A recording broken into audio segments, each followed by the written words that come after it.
Hello everyone, welcome to Als Fever. और आज की इस वीडियो में हम डिस्कस करेंगे राइटिंग टास्क 2 के ऊपर, जो प्रीवियस एग्जाम में आया था 10 अगस्त 2023 के एग्जाम में। सबसे पहले हम टॉपिक देख लेते हैं। टॉपिक था studies show that many criminals have a low level of education. For this reason people believe that the best way to reduce crime is to educate people in prison so they can get a job when they leave prison. Do you agree or disagree? Topic था कि studies क्या कहती हैं कि बहुत से criminal वो uneducated होते हैं, उनके पास इतनी एजुकेशन नहीं होती। इस रीज़न को ध्यान में रखते हुए कि लोग सोचते हैं या बिलीव करते हैं कि सबसे अच्छा रीज़न क्राइम को रिड्यूस करने का ये है कि जो प्रिजन में लोग हैं उनको एजुकेट किया जाए, ताकि वो जब जेल से बाहर आते हैं तो वो अच्छी जॉब ले सकें। अब इससे अग्री करते हैं और डिसअग्री करते हैं। सबसे पहले क्या होता है, हम इंट्रोडक्शन लिखते हैं। इंट्रोडक्शन में क्या होता है कि हम पैराफ्रेज करते हैं और थीसिस स्टेटमेंट लिखते हैं। आपको कैसे पता चलता है कि ये हम अग्री जाएंगे और डिसअग्री जाएंगे? हम एक बात तो ये क्लियर है कि हम इसमें कम्प्लीटली अग्री और डिसअग्री नहीं जा सकते, क्योंकि इसमें एक्सट्रीम वर्ड यूज़ किया गया है कि people believe that the best way to reduce crime is to educate people. कि सबसे अच्छा जो वे है या सबसे अच्छा तरीका ये है कि लोगों को एजुकेट किया जाए जो प्रिजन में है। पर हम ये कैसे कह सकते हैं कि लोगों को एजुकेट कर दिया जाए तो यही अच्छा रीज़न होगा? नहीं कह सकते, क्योंकि क्राइम के बहुत से रीज़न हो सकते हैं। क्राइम इंसान किसी भी वे में कर सकता है, चाहे वो मनी की नीड में कर रहा है, चाहे वो साइकोलॉजिकली कहते हैं अब नॉर्मल पर्सन है। अगर कोई पर्सन अब नॉर्मल है तो हम कैसे उसको एजुकेट करके कह देंगे हम उसको एजुकेट कर सकते हैं जो अब नॉर्मल है? कैसे वो क्राइम रिडक्शन में हमारी हेल्प करेगा? जो पर्सन पहले ही मेंटली अपसेट है, जिसको कुछ पता नहीं है, अगर वो क्राइम करता है तो हम उस क्राइम को कैसे टैकल कर सकते हैं? जो ऐसे वर्ड्स होते हैं जब आप टॉपिक सेंटेंस पढ़ते हैं तो जैसे एक्सट्रीम वर्ड्स होते हैं जिसमें ओनली, बेस्ट या कंपैरिजन दिया होता है, तो उस टॉपिक में मोस्ट ऑफ टॉपिक्स में हम अग्री और डिसअग्री कंप्लीटली नहीं जाते। उस ऐसे की थीसिस ऐसे रहती हैं कि यस या हाँ मैं मानता हूँ, although I believe that this is a good way but it's not a best way. कि मैं मानता हूँ कि अच्छा वे है या अच्छा तरीका है क्राइम को रिड्यूस करने का, बट इसके अलावा और भी तरीके हो सकते हैं क्राइम को रिड्यूस करने के लिए। क्योंकि जो क्राइम है वो बहुत ही ब्रॉड टर्म है। क्राइम किसी भी वे में हो सकता है, तो हम कैसे क्राइम को एक छोटे से वे वे से इसको रिड्यूस कर सकते हैं? ये प्रैक्टिकली इम्पॉसिबल है, क्योंकि क्राइम्स के बहुत से रीज़न हैं। क्राइम किस वे में किया जा रहा है वो मैटर करता है। सो हम इसमें ये तो हमारा क्लियर हो गया कि हम ये नहीं कहेंगे कि हम इसमें कम्प्लीटली अग्री हैं और कम्प्लीटली डिसअग्री हैं, क्योंकि इसमें हम पार्शली जाएंगे कि यस मैं अग्री करता हूँ कि ये अच्छा वे है, बट मैं इसके अलावा ये भी मानता हूँ कि और भी वे हो सकते हैं। सो सबसे पहले हम इंट्रोडक्शन लिखेंगे। इंट्रोडक्शन में क्या होता है कि पहले जो हमारा टॉपिक सेंटेंस होता है या टास्क होता है उसको हम पैराफ्रेज करते हैं और उसकी थीसिस लिखते हैं। पैराफ्रेज कैसे करेंगे? The relationship between education and crime has recently been a subject of significant debate.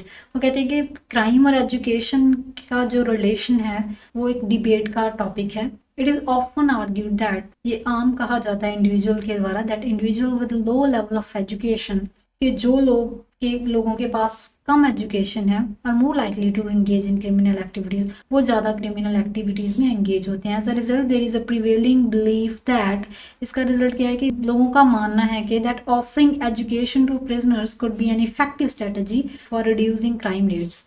ये तो हमारा हो गया टॉपिक सेंटेंस को पैराफ्रेज। नेक्स्ट उन्होंने थीसिस क्या लिखा है? While this perspective has its merits, चाहे कि इस पर्सपेक्टिव के या इस फैक्टर के अपने मेरिट्स हैं, I am incline to believe that while education in prisons is valuable, मैं क्या मानता हूँ कि चाहे एजुकेशन प्रिजन्स में एक वैल्यूएबल है, it should be combined by a comprehensive approach to address the complex factor contribute the criminal behaviour. वे कहते हैं कि बट मैं क्या मानता हूँ कि इसके और भी अप्रोचेस कंबाइन किए जा सकते हैं to address the complex factors, इसको टैकल करने के लिए जो क्राइम के कॉम्प्लेक्स फैक्टर होते हैं जो क्रिमिनल बिहेवियर्स को कंट्रीब्यूट करते हैं। तो थीसिस में क्या उसने कहा कि मैं मानता हूँ कि अच्छा वे है, एजुकेशन एक वैल्यूबल वे है, बट और भी अप्रोचेस हो सकती हैं जो क्रिमिनल एक्टिविटीज़ को रिड्यूस कर सकती हैं। सो सबसे पहले इन्होंने थीसिस में जैसे क्वेश्चनिंग की होती है, अब हम वैसे ही आंसर करते हैं, तो पहले बीबी में क्या रहेगा कि एजुकेशन एक बेस्ट वे कैसे है। सो स्टार्ट करते हैं। पहले बीपी से। पहले बीपी में था one strong argument in the favour of providing education to inmate it's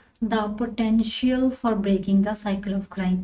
सबसे स्ट्रॉन्ग आर्ग्यूमेंट क्या होता है कि एजुकेशन के फेवर में कि वो क्राइम के साइकिल को ब्रेक करता है। Studies consistently demonstrate a correlation between limited education opportunities and criminal behaviors।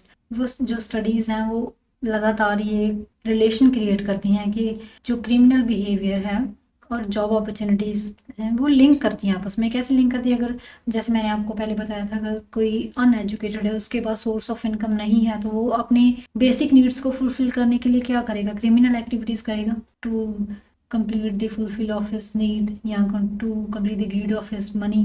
अपनी मनी की ग्रीड को फुलफिल करने के लिए या कंप्लीट करने के लिए वो क्राइम करेगा। किसी भी वे में क्राइम करेगा, चाहे वो रॉबरी हो सकती है या मर्डर हो सकता है, कुछ भी हो सकता है, just to as a source of income. Okay, तो उन्होंने वही बोला है कि स्टडीज कंसिस्टेंटली डेमोन्स्ट्रेट क्या करती हैं कि रिलेशन है एजुकेशनल अपॉर्चुनिटी और क्रिमिनल बिहेवियर्स में। Equipping prisoners with skills, knowledge, education and qualification makes them more likely to regenerate into society as a productive citizens upon release।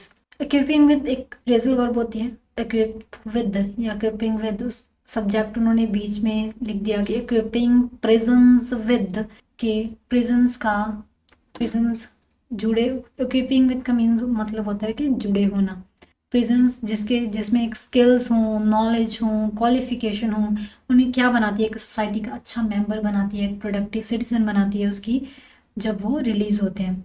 This can help them, ये क्या help करेगी? To secure employment, to build a stable life, उनके लिए एक secure environment create करेंगी, उनकी stable life build करेंगी।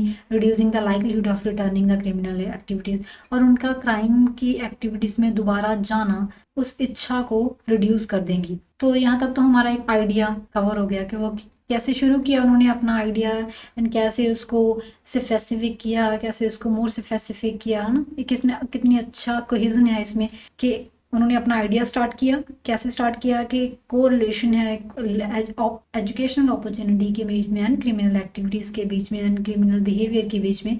अगर फिर उन्होंने उसको एक्सप्लेन कैसे किया कि अगर पर्सन के पास स्किल्स होंगे, नॉलेज होंगे, क्वालिफिकेशन होगी, तो वो क्या करेंगे? वो दोबारा क्रिमिनल एक्टिविटीज़ में एंगेज नहीं होंगे, क्योंकि उनको अच्छी जॉब मिलेगी या वो अच्छे सिटीज़न बन के जब बाहर आएंगे तो वो अपनी स्टेबल लाइफ को मेंटेन कर सकते हैं by getting a job. Next उन्होंने moreover an educated individual is better equipped to make informed decision thereby reducing impulsive behavior that often leads to crime। उन्होंने इसको हैज किया कैसे कि एजुकेशन जो एक इंडिविजुअल जो एडुकेट हो गया है अभी, जिसको अच्छी नॉलेज है, वो डिसीजन अच्छे ले सकता है। और अपना इम्पल्सिव बिहेवियर क्या होता है? जो इम्पल्सिव होता है नेव इम्पल्सिव, जिसका अनकंट्रोल्ड, जिसको अपन बोलते हैं कि अपने इमोशंस के ऊपर कंट्रोल नहीं होता, वो रिड्यूस हो जाएगा, जो क्राइम को लीड करता है। इस एक फर्स्ट बीपी में हमने क्या देखा कि जैसे उन्होंने कहा था कि while this perspective has merits, कि इसके कुछ मेरिट्स हैं। तो मेरिट्स क्या बोले उन्होंने कि ये मेरिट हैं कि अगर वो एजुकेट हो जाएगा तो उन्हें जॉब अपॉर्चुनिटीज़ मिलेंगी, वो अच्छा सिटीज़न बनेगा और अपनी लाइफ को अच्छे से स्टेबल कर पाएगा। नेक्स्ट उन्होंने आर्ग्यू क्या किया कि ये एक सोली या एक सिंगल डिपेंड हो जाना एजुकेशन के ऊपर टू क्राइम को रिड्यूस करने के लिए अच्छा वे नहीं है। कैसे नहीं है वो उन्होंने सेकेंड पीपी में एक्सप्लेन किया। However solely relying on education as a primary solution to reducing crime is overly simplistic, कि अकेले एजुकेशन के ऊपर डिपेंड हो जाना या अकेले एजुकेशन को एक मेन सोल्यूशन मान लेना एक बहुत ही सिंपल है। Crime is a complex issue, crime जो है वो कॉम्प्लेक्स इशू है विद मल्टी फेज कॉजेज। उसके बहुत से कारण हो सकते हैं। मल्टी फेज में बहुत सारे कारण हो सकते हैं, including socio economic factors, mental health, substance abuse and environmental influences. कहते हैं कि जो क्राइम है वो बहुत ही कॉम्प्लेक्स इशू है, इसके बहुत से कारण हो सकते हैं। चाहे कोई सोशियो इकोनॉमिक फैक्टर्स की वजह से क्राइम कर रहा है, चाहे कोई मेंटली अपसेट है, उसकी मेंटल हेल्थ स्टेबल नहीं है तो वो इस हालत में क्राइम कर रहा है। सब्सटेंस अब्यूज हो सकते हैं, एनवायरमेंटल इन्फ्लुएंसेस हो सकते हैं, बहुत से कारण हो सकते हैं। Failing to address these underlying issues comprehensively may render the impact of education in prisons limited। कि इनको टैकल करने के लिए इनको रिड्यूस करने के लिए हम एजुकेशन का सहारा लेना एक लिमिटेड सा टॉपिक हो जाएगा, कि एक लिमिटेड सी अप्रोच है कि हम इस सारे टॉपिक्स को, वह जैसे मैंने आपको बोला था, अगर कोई मेंटली अपसेट है तो हम उसको एजुकेट कर दें, तो ये नहीं है कि वो क्राइम करना छोड़ देगा, बिकॉज वो तो मेंटली अपसेट है ना, तो वो तो क्राइम करेगा क्योंकि उसकी मेंटल स्टेट अच्छी नहीं है। तो उसको एजुकेट करने का एक अच्छा सोल्यूशन नहीं हो सकता। उसको उन्होंने स्पेसिफिकली कैसे बयान किया कि for example a person struggling with substance addiction might require rehabilitation services in addition to education to address the root causes of their criminal behaviour. कि एक पर्सन जो स्ट्रगल कर रहा है with substance addiction might require, जो अपनी addiction के साथ डील कर रहे हैं, तो उसको क्या रिक्वायर है, रिहैबिलिटेशन के सर्विसेज के साथ साथ, एजुकेशन के साथ साथ कि रिहैबिलिटेशन सर्विसेज भी ज़रूरी है कि उसका क्रिमिनल बिहेवियर को रिड्यूस करने के लिए, टैकल करने के लिए। ठीक है, सेकंड पीपी में उन्होंने क्या बोल दिया कि एजुकेशन एक प्राइमरी सोर्स नहीं हो सकता, या प्राइमरी नहीं हो सकता एक क्राइम को रिड्यूस करने के लिए, कि और भी वेज हो सकते हैं, या बहुत से क्राइम एक कॉम्प्लेक्स इशू है, तो हम हर एक क्राइम को एजुकेशन के थ्रू टैकल नहीं कर सकते। एंड लास्ट क्या हो गया, उनका अपना ओपिनियन उन्होंने थर्ड बीपी में लिखा, a more effective approach would involve and integrating education with other form of support and rehabilitation. कि एक अच्छी अप्रोच क्या है कि एजुकेशन के साथ साथ के अदर फॉर्म्स ऑफ सपोर्ट, कि और भी सपोर्ट हो किसी और फॉर्म में, एंड रिहैबिलिटेशन। रिहैबिलिटेशन क्या होता है कि दोबारा किसी, अगर फॉर एग्जांपल मैं इस घर में रहती हूँ और मैं शिफ्ट कर गई, दोबारा उसी घर में आके रहना, वो रिहैबिलिटेशन होगा, कि दोबारा मुड रिहैबिलिटेशन, दोबारा किसी जगह पे रहना।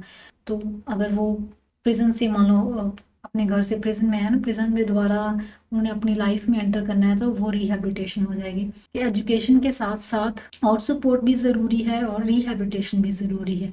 Instead of viewing education as a stand alone solution, कि एजुकेशन के एक सिंगल सोल्यूशन की बजाय it should be considered part of a larger framework aimed at holistic image transformation.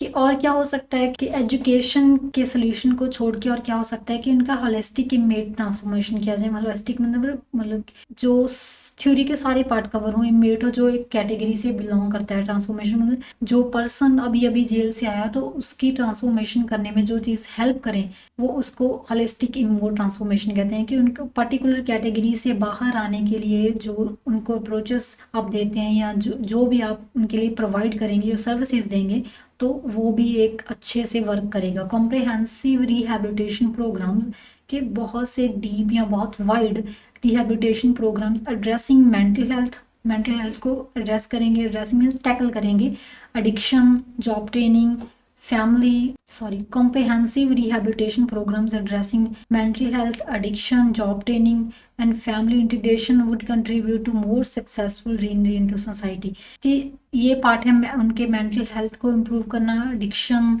Job training, उनकी फैमिली का रिलेशन अच्छा होना, ये सब किस में कंट्रीब्यूट करती हैं कि वो अच्छे सोसाइटी के मेंबर बन पाएंगे अगर उनकी हॉलिस्टिक अप्रोच अच्छी जाएगी या उनकी हॉलिस्टिक डेवलपमेंट की जाएगी। तो more over, focusing on restorative justice principles could encourage prisoners to take responsibility for their actions, making them more accountable and less likely to reoffend।